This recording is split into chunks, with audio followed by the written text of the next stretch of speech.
STEM fans, are you ready? Let's hear it for the world-class NASA STEM Stars team. From NASA centers across the country, we present Jeannie Davis.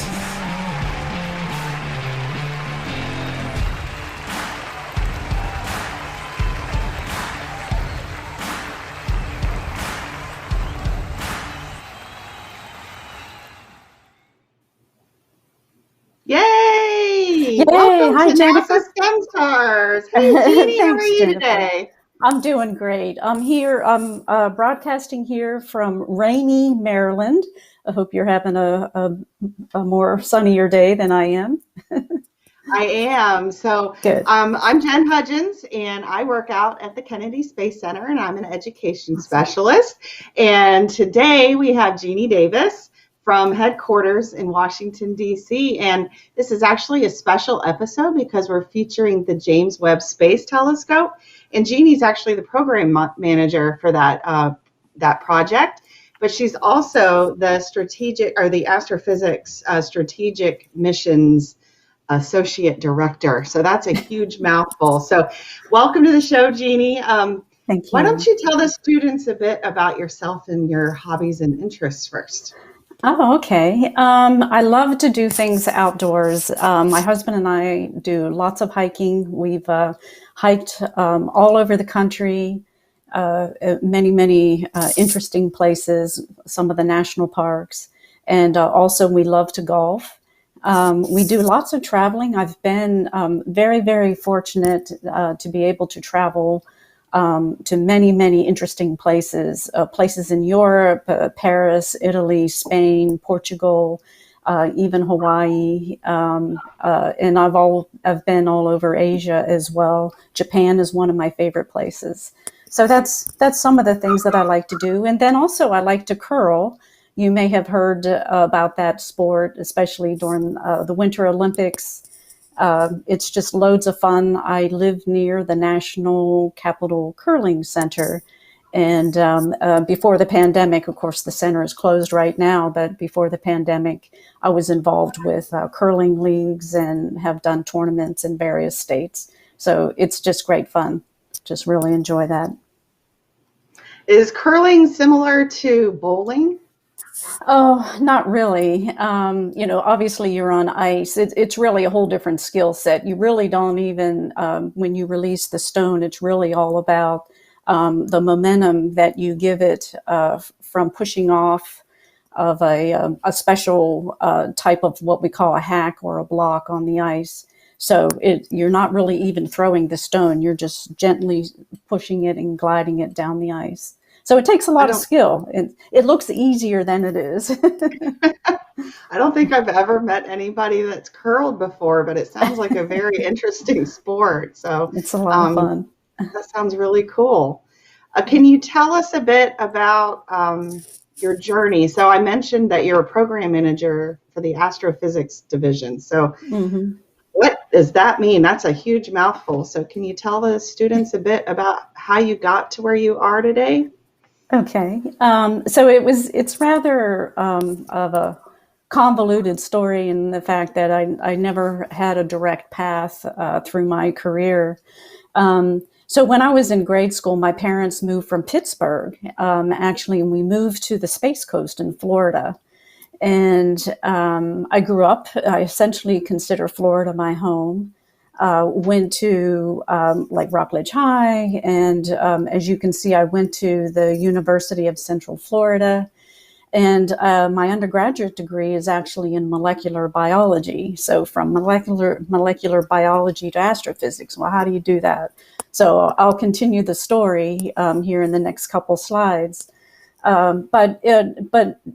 That move from Pennsylvania to Florida, especially at such a young age, was very meaningful in my life. It was not an easy thing. I left all my friends in my school and here I am in a totally different place. I had to go to a new school and make new friends. But I think it was very formative from the standpoint of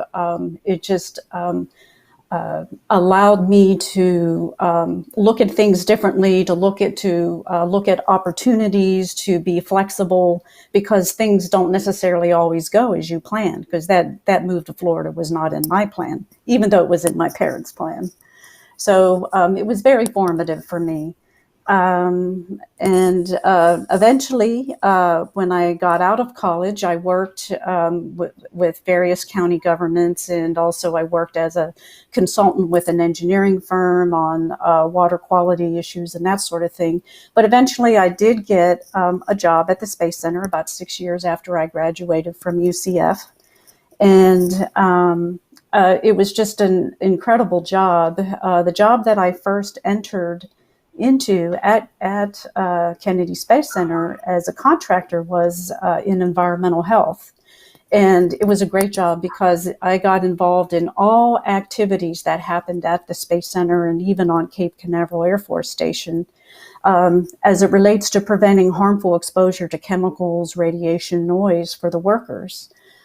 As you can imagine, launching rockets is not necessarily has some hazards to it. And so I got to pretty much be familiar with all of the activities and go into just about every processing facility at Kennedy Space Center and work with all of the people who do the hard work of launching of rockets into space. So, go ahead. I was going to say the students might not be aware that the Kennedy Space Center is actually located on a wildlife refuge. So that environmental work that you did probably early on was influential in where you were living, right? Oh, absolutely. And some of the work that I did do had to do with doing some of the groundwater testing, some of the surface water testing, to really understand pollutants out there and how to clean up those pollutants. So it was, again, it was a great job. I really enjoyed it in those very beginning stages of my career. And again, it wasn't something that I set off to do right out of college, but it was an opportunity provided to me, and I took it. So, and it took me in a totally different direction than I originally thought I was going to do coming out of college. So why would you choose to leave beautiful sunny Florida and move up to rainy Maryland? What got you from Florida to Maryland? Tell us about those steps. So there was an opportunity to work at NASA headquarters as a program executive and in the science mission directorate. I always worked with human spaceflight. It was very interesting and I really enjoyed it. But I think it was a next step for me.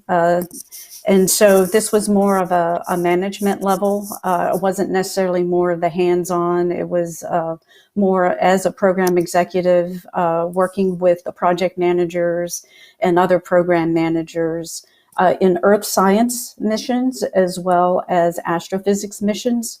So again, a lot of different opportunities for me to be involved with these science missions that have such incredible potential to expand our knowledge, not only of Earth, but of our universe.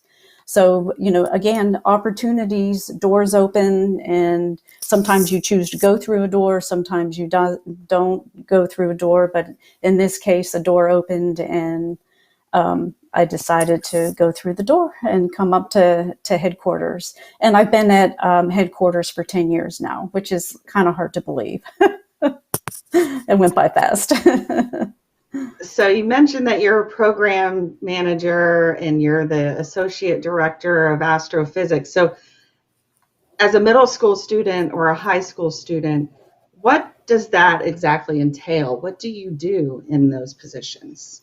So a lot of what we look at is to make sure that the projects and the centers have the resources they need to get the work done. We look at what we call the programmatics. We make sure that the project has the funding that they need. So a lot of times you advocate through your management to make sure that we get the funding that we need. So a lot of times there's conversations with congressional staffers and with the folks from the Office of Management and Budget. So a lot of it is advocating to make sure that you get the resources you need for these large projects. We also make sure that from a technical standpoint, the project is progressing. And so it's cost and schedule. Are they staying on schedule? What is it that maybe we can do to help them maintain on schedule, getting them more resources or what have you? So there's a lot of different aspects, but at a whole different level of management. So kind of like timelines and budgets is most of your life nowadays. Yeah, that's right. Yeah. Cost and schedule and technical.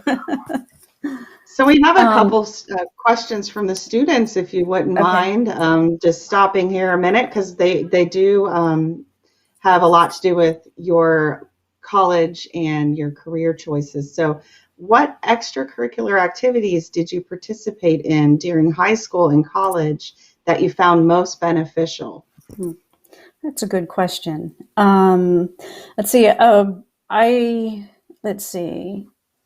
Actually, some of the things that I did were more athletic. I was involved in some sports teams and that sort of thing, because it's not always about work. But also, actually, during the summer, and this is kind of the geeky part, is I really liked math. So I would actually take extra courses in math during the summer, so that when I got to, so that I was really, really proficient in, things, for example, like algebra. I loved algebra, but that really is the basis of the higher math that you eventually have to have if you go into maybe a STEM type of career. So I enjoyed math, but also I wanted to make sure I was very proficient in it, so that I could build upon it and do the higher levels of math. So during the summer, actually, I did take extra math courses. Let me see what else. I liked I love choir. that you said geeky, the geeky part of you with the math. I said, I don't think math is so geeky, Jeannie. Come on. Okay. I liked being in the choir, so I would, and I love music. I took music lessons. I was not only in the choir, but also not as part of an orchestra, because I like to play the piano, and that's hard to carry around with you.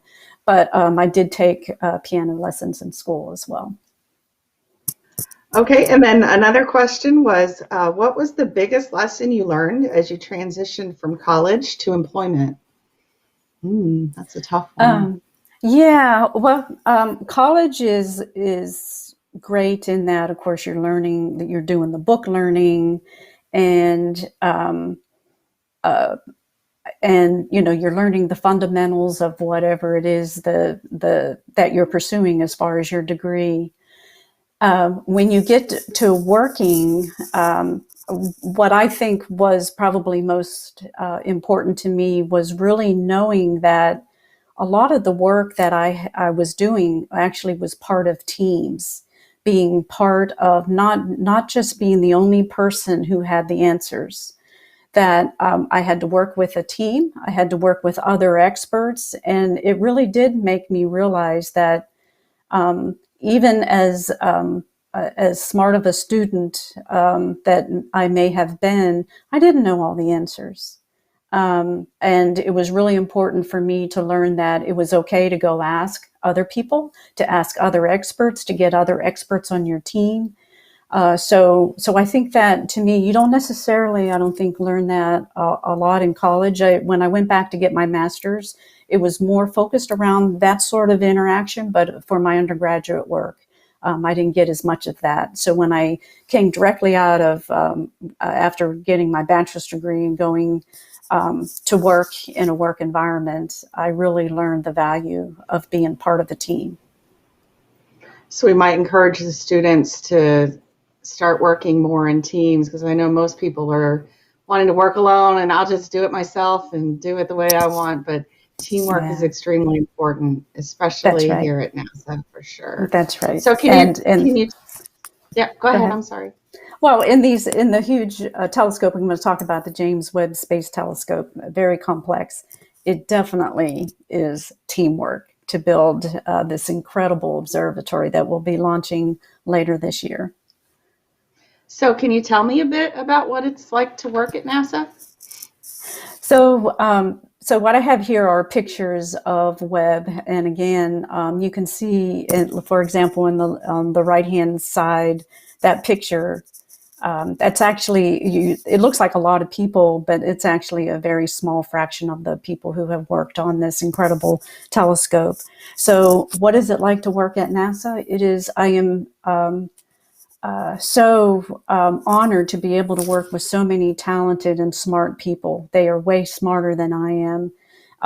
And like I said before, I know that I don't have all the answers. No one does. And working with these incredibly smart and talented people, it has been such an honor and an eye-opening experience to see the work that they do, to be able to talk with them, to ask them questions. It's They come from so many different backgrounds and such different education that it gives me a perspective that I probably would never have working anywhere else. So it's just the honor of working with these very incredibly talented people. Can you tell the students a little bit about the James Webb Telescope, since it is launching in October? Yes. So this is going to be NASA's next premier space observatory. I'm sure everybody has heard about Hubble, and Hubble has been on orbit for 30 years, which is pretty incredible. We never thought it would last that long, but it definitely has. That's a tribute to the hard work and excellent workmanship that our people do. And so this space telescope, the James Webb Space Telescope, will be used by thousands of astronomers worldwide once we launch it at the end of this year. And it is an international program. We have partners from the European Space Agency, the Canadian Space Agency. We have lots of individuals, lots of scientists from all over the world who will be using this telescope once it gets on orbit. So one of the things that we will be looking at, if you go to the next chart, is that we will be peering into the universe using infrared technology. So what this video will show is, this is a Hubble image, and which is a visible region of the spectra. And here you can see what an infrared spectra will look like.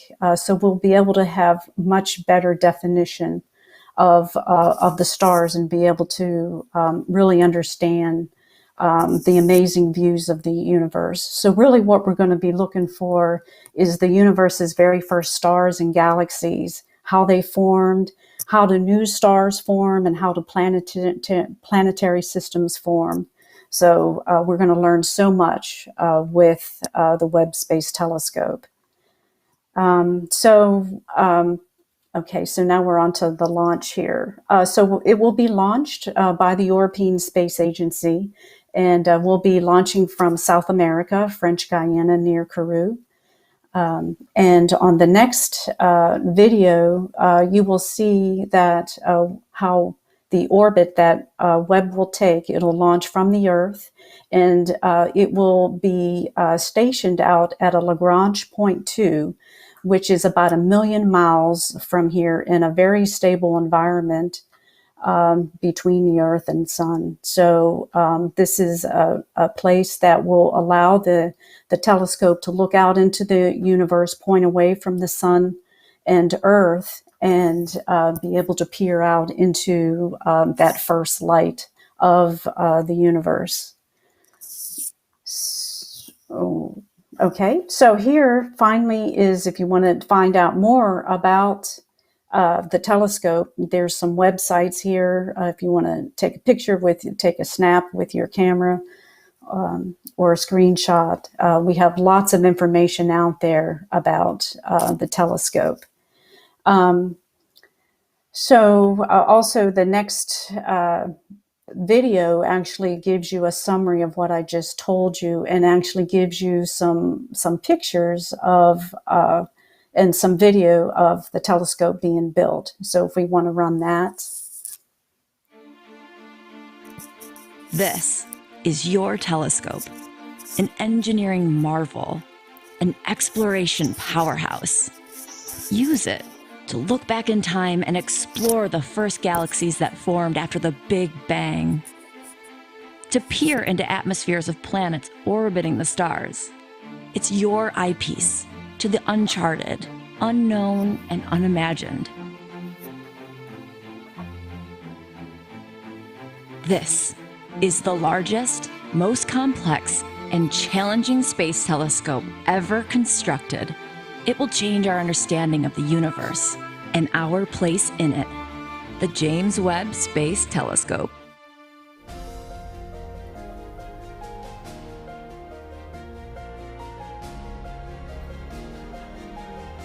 Equipped with the largest primary mirror ever to be flown in space, at 6.5 meters, it's more than 6 times the size of the Hubble Space Telescope primary mirror. Webb's 4 cutting-edge infrared instruments and cameras operate at super cold temperatures. Temperatures colder than the surface of Pluto. Getting this cold is done with the help of the largest sun shield ever flown. A 5-layer, tennis court-sized sun shield that blocks heat from the sun, Earth, and moon.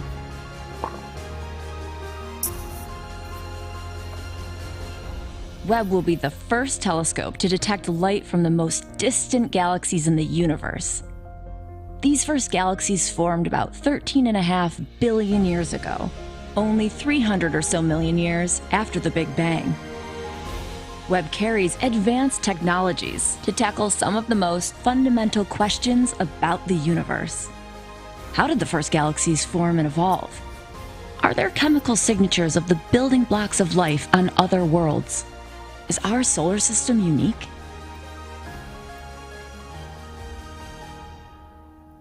Launching such a large telescope into space is an incredible engineering challenge. Fully deployed, Webb is too large to fit inside any rocket fairing. Engineers designed it to be folded, like origami, to squeeze inside the European Space Agency's 5-meter diameter Ariane 5 rocket fairing. After launch, controllers on the ground deploy Webb remotely. Deployment is an intricate ballet. For nearly 3 weeks, controllers carefully unfold Webb. After this delicate dance, Webb's golden mirrors are precisely aligned using motors behind each hexagonal mirror segment, adjusting them to form one perfect mirror.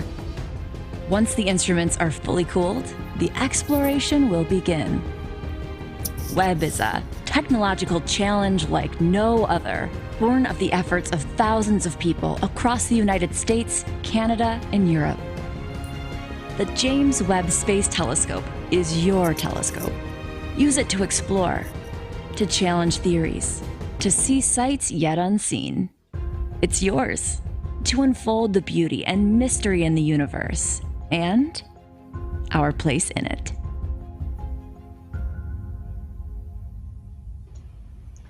Wow, Jeannie. That telescope is going to answer so many questions. I am like blown out of the water by this marvel. It's so exciting, and the fact it's taken 20 years to develop this incredible machine. So a lot of people on the project have actually been on the project almost their entire career. So Oh my goodness.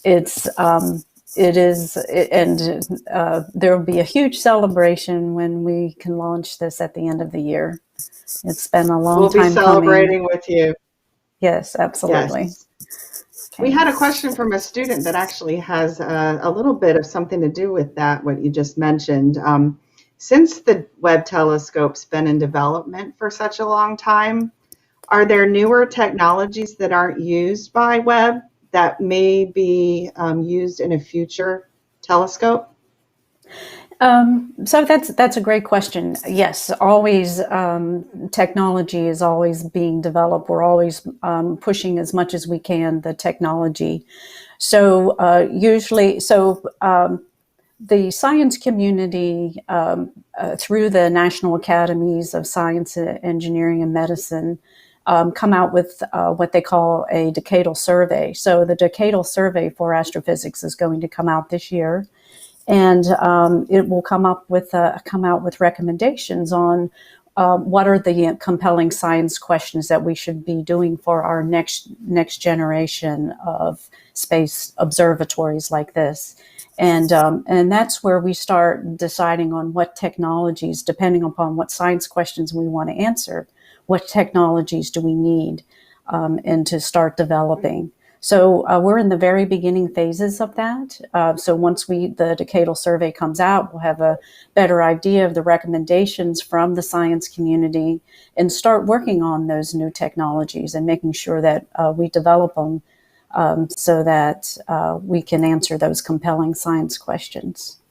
So Great, yes, thank you. we have a technology development program that is ongoing within NASA. And a final question, how does something so large and so delicate get launched from a rocket? So I'm sure you can talk about. So that's a great question. We do lots of testing.